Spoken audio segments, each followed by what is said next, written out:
Let us be seated.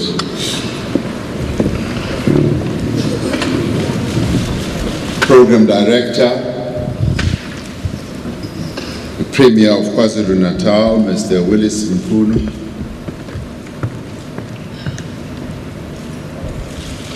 the MEC of Economic Development and Tourism, Mr. Sihle Zigalala, the founder and originator of this lecture series 20 years ago, who is still here with us, who we applaud and thank for having initiated this. Let's give him a round of applause.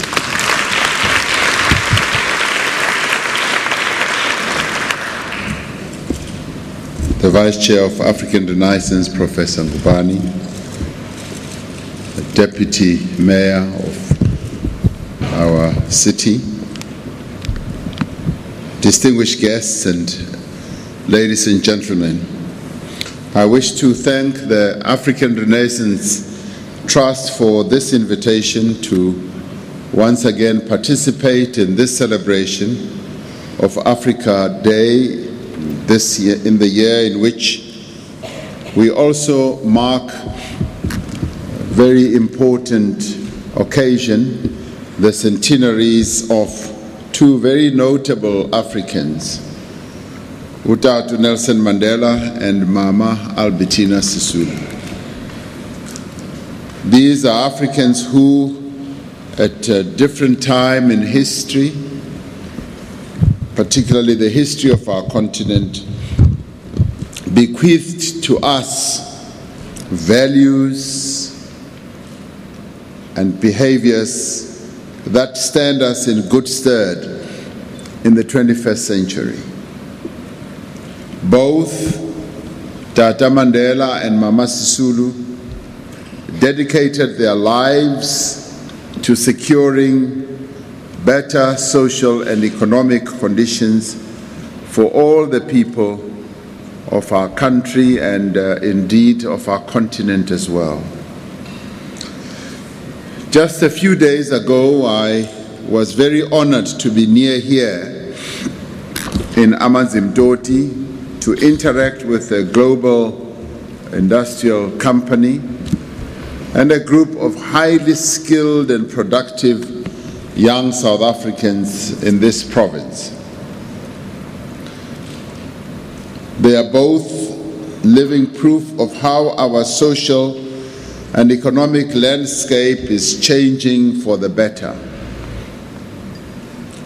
My visit to the South Coast took me to the Volvo truck factory, and I was accompanied by MEC Zigalala, where Volvo has firmly placed its confidence and its capital in South Africa as a vibrant, productive, and predictable investment destination.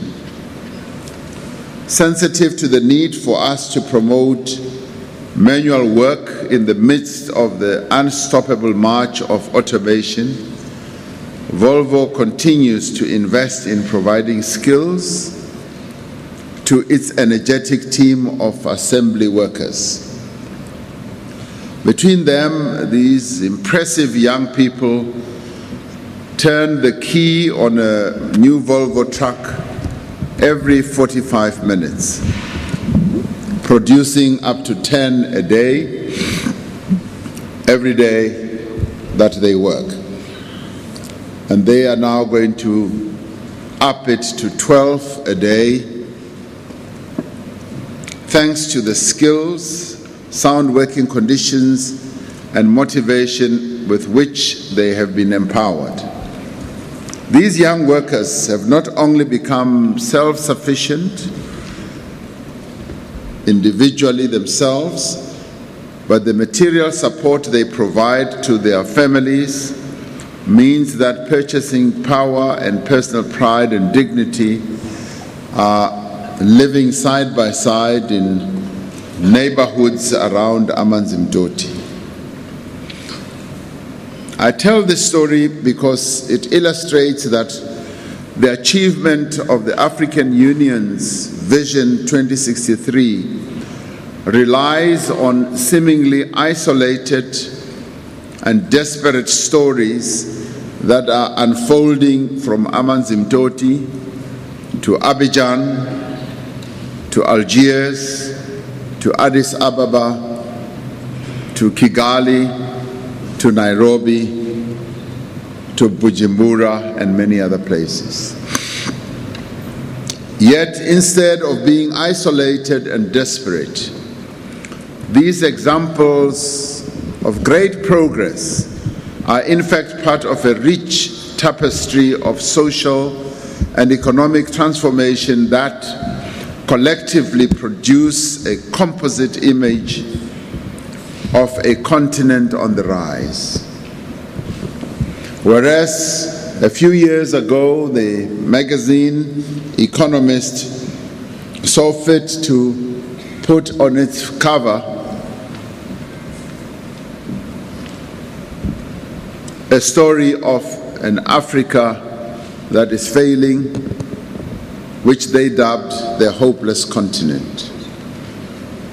A number of years later, those cover stories have changed, and they have said Africa is on the rise. It is therefore with a sense of hope and optimism that we find inspiration in the transformation that is sweeping across our continent in waves of varying intensity and size.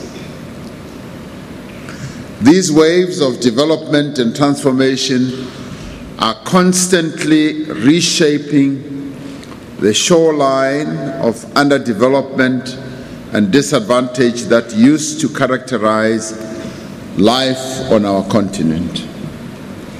Hopelessness and despair are being eroded by the expansion of education and entrepreneurship on our continent and the advancing empowerment of women in African societies and communities. In March this year, the AU Summit in Kigali, Rwanda, reached the historic milestone of an agreement on the Africa Continental Free Trade Area. This agreement seeks to dissolve barriers between countries to shared opportunity and prosperity by enabling the movement of people, goods, services, and knowledge around our continent.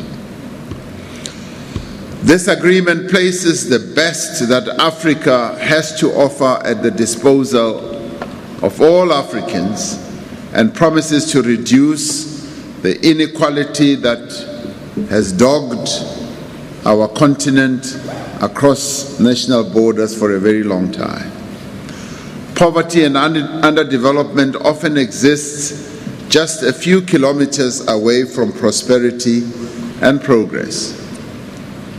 The agreement on an African continental free trade area took place in a continent far removed from the Africa in which Pixley Kaisa Kaseme penned his 1906 essay titled The Regeneration of Africa.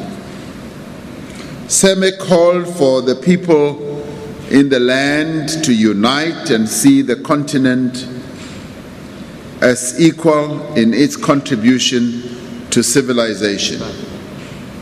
His generation understood that the responsibility that rested on their shoulders to restore the dignity of the African people was quite immense. They challenged the Eurocentric stereotypes of Africa as a dark continent. It was our forebears, especially those who had early contacts with their diaspora counterparts studying overseas, who exchanged ideas of how to confront colonial oppression. In the interconnected world of today, where we as Africans are set ourselves as equals, not subjects, in the global governance system and the globalized economy, we are able to sustain the thinking and work pioneered by Pixley Kaisakasen. Our current task is to shape the progressive and prosperous Africa we want and the one we wish to bequeath to future generations. This future must be the outcome of a shared vision in the same way that our dismantling of the shackles of oppression and colonialism relied on solidarity and unity in resistance. Therefore, in 2018, we continue to be guided and also to be inspired by Kwame Nkrumah of Ghana, Murtala Muhammad of Nigeria, Patrice Lumumba of Congo, Amilcar Cabral of Guinea-Bissau. We are also guided by Agostinho Neto of Angola, Eduardo Mondlane of Mozambique, Cyril of Botswana, W.E.B. Du Bois, and Martin Luther King of the United States. Yes, Marcus Garvey of Jamaica, and our own Albert Luthuli and Nelson Mandela. They continue to be the spirits that guide us. We remain inspired by the words of Madiba when he said, "I dream of the realization of the unity of Africa, whereby its leaders combine in their efforts to solve the problems of this continent." The realization of Madiba's dream rests on leaders from all sectors of our society, leaders in government, business, labor, community, civil society, and large and across the continent. This dream that Madiba had, a dream of unity, was not only for Africa, but it was also for our own country. It was also a dream for our own very province here. If Madiba were alive today, he would say, "I dream of the realization of unity of our people here in KZN."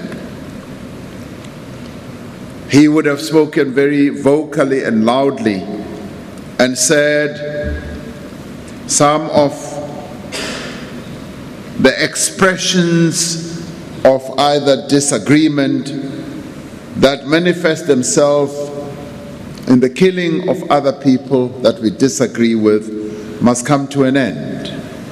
Madiba would have said, unity should be underpinned by dialogue, unity should be underpinned by consensus building, and that rather than resort to means where we kill each other, we should rather be sitting down and having discussions to build this unity that we also so need here in KZN. Madiba would have said, the killings of one another must come to an end. And so I say here today, the killings that have been taking place in this province must come to an end.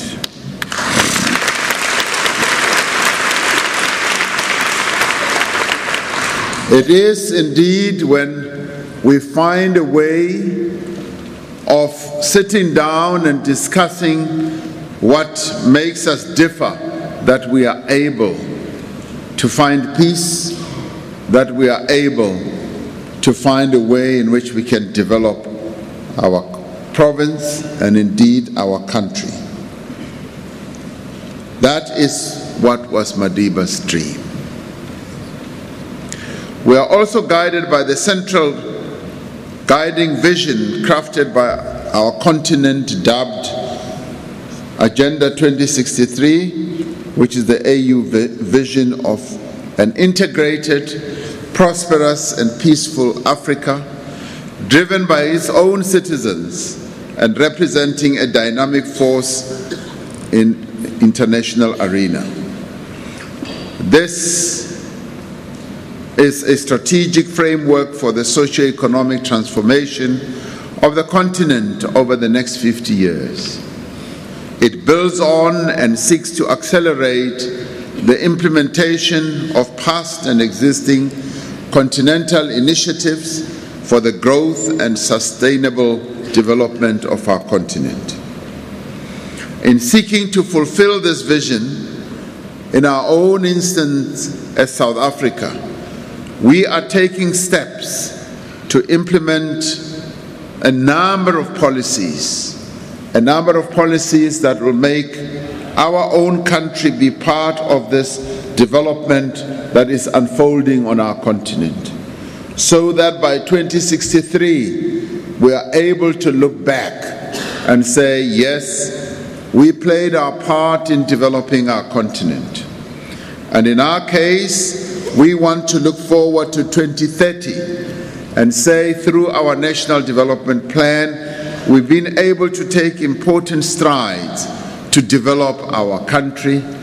Right now, we are putting the building blocks in place, and in a number of places, the buildings are already going up. Having inherited a past that we are not proud of, we have had to embark and adopt policies that are going to rapidly advance the interests of our people. And one of those is to radically change the economic architecture of our country through our policy of radical economic transformation, which is aimed at transforming an economy that remains largely characterized by the structural flaws of a racist and patriarchal past. Our policy of radical economic transformation is also based on the imperative that as a country we should find ways of utilizing the resources of our country to full effect. This we have to do because the apartheid system designed the economy of our country, and indeed everything else in our country, in a way where the resources were just utilized to serve the interests of a minority. You come to the capital investment in our country, it was not fully exploited, it was utilized just to serve the interests of a minority. You come to human resources, the human resources of the majority of our people were blunted because they sought just to advance the resources of a small minority. You come to the most important resource in any country, land. Land also was utilized in a way as to advance the interests of a minority.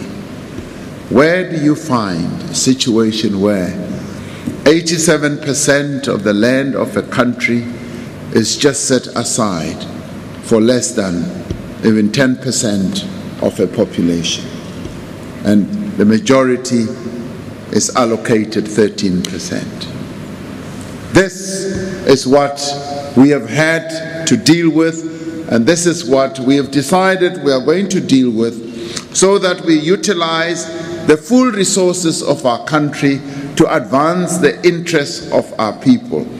That is why the question of land, therefore, has to be dealt with.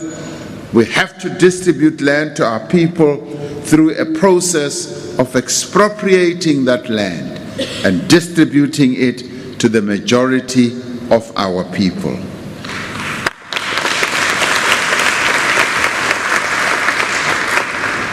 This is what we believe our forebears would have been pleased with. This is what we believe our forebears would have been proud of. To know that, yes, the resources of our country, of our continent, are being exploited to the hilt and are being used to advance the interests of all our people and not just a minority. As we noted in Parliament yesterday, millions of our people remain outside of the productive economic activity, and they are unable to contribute. They are also unable to benefit. This is so because they were locked out of the ability to contribute meaningfully. Like elsewhere on the continent, the majority of these people are young. They live far from the economic centers. They do not have the skills, work experience, or networks to find gainful employment. And they do not have the assets or the markets they need to start their own enterprises. This is the environment in which we look to collectives such as the KZN Growth Coalition, the Durban Chamber of Commerce, and the African Renaissance Trust to develop solutions and opportunities that will help us overcome the lingering poverty, unemployment, and inequality that face many people in this province and elsewhere. Working together with our provincial government, we should be able to tackle all these problems.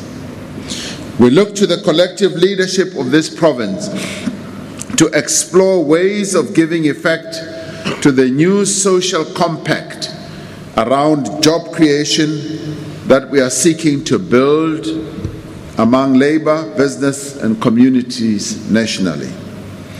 As leaders in this province, you are best placed to bring this effort to secure growth and development and transformation to the people of KwaZulu-Natal. As we build and move towards a national job summit, government, business, and labor and community in KwaZulu-Natal do have an opportunity to investigate how and where sustainable jobs and skills development can be implemented in this province. The experience of Volvo Trucks and its staff is a powerful example amongst many of what can be achieved and should be sustained as we set out on an ambitious drive to attract investment of $100 billion in our economy over the next 5 years. I was overjoyed when I met our mayor here, our Metro Mayor, my dear sister, and she said to me, President, I want to join your investment envoys and travel around the world and go campaign for quite a lot of this investment to come here to eThekwini. And I said, no, I want some of it to go to the rest of the province. And she said to me, but Mr. President, just cut me a little bit more so that it can come here to eThekwini. Then I realized that we've got a mayor who is looking forward and who is enthusiastic about generating investments for eThekwini. And as my comrade Sihle Zigalala will tell you, he wants quite a lot of that $100 billion that we are going to raise to come here to KwaZulu-Natal.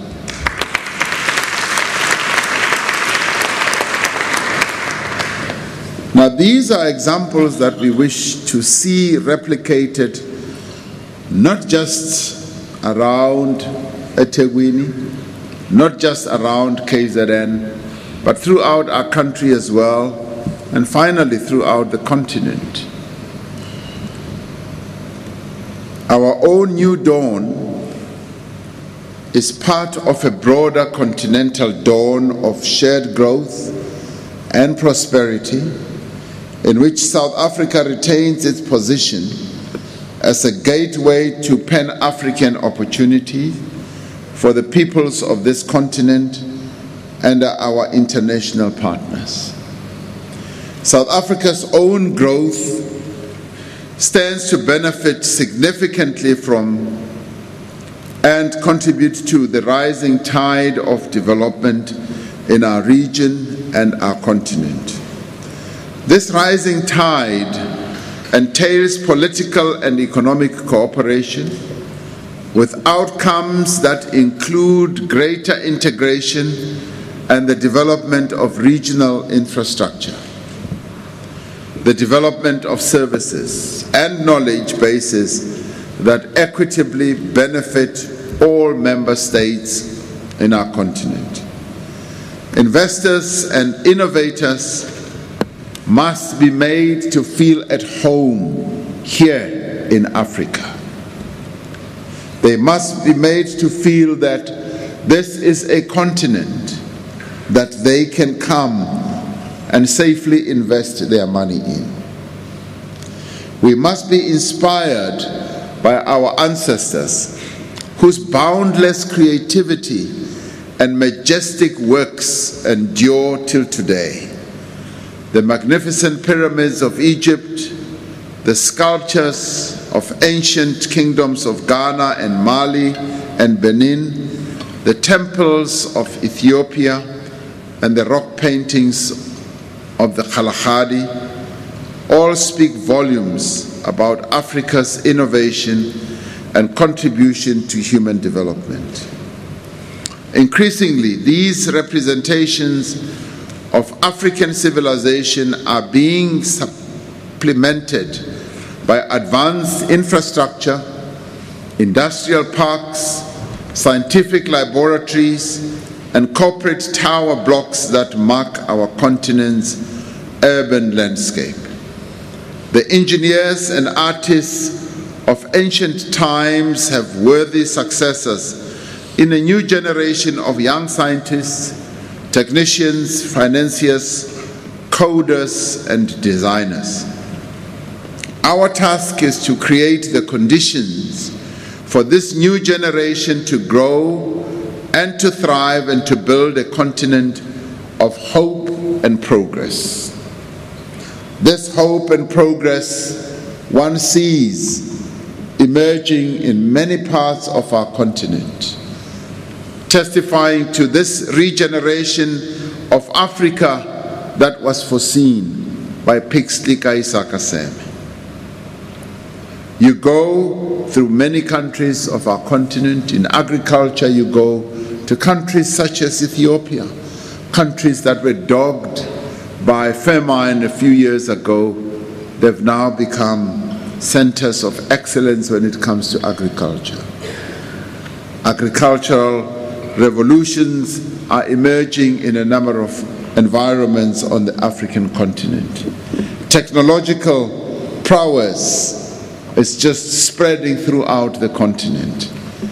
Our own leadership through the SKA that we have in the Karoo is testimony that indeed Africa, freed of the shackles of colonialism, freed of the shackles of apartheid misrule, can rise to the challenge. And indeed, in many ways, we are rising to the challenge.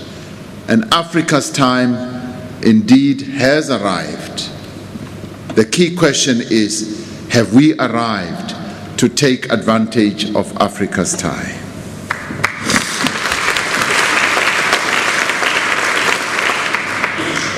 We must constantly remind all these wonderful scientists, all these wonderful workers on our continent.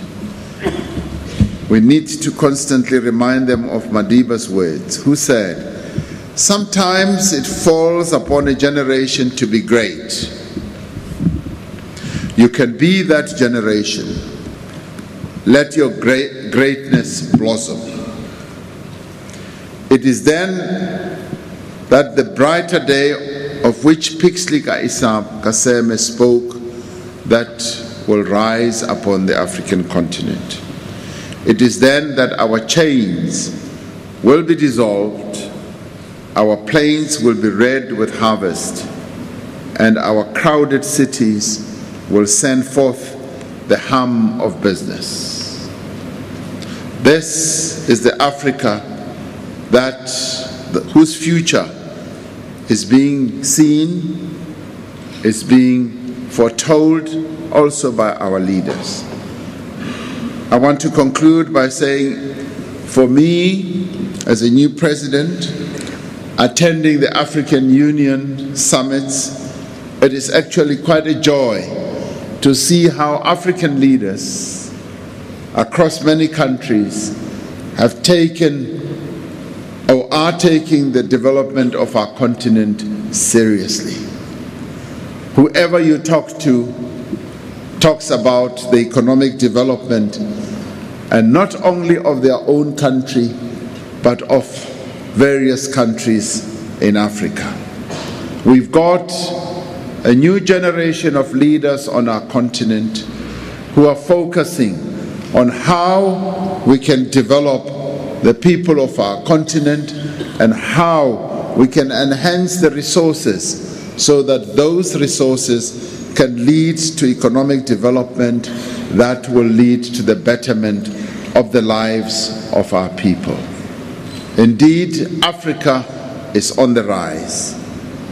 The question is, are we going to be able to rise to the occasion and make sure that the African Renaissance that we have always spoken about indeed has dawned? Because Africa requires that all of us must put shoulder to wheel. We must commit ourselves to making this continent a successful continent. As we have always said, God bless Africa, Nkosi sikelele Africa, as it goes on its path of development and rising as a great continent. I thank you.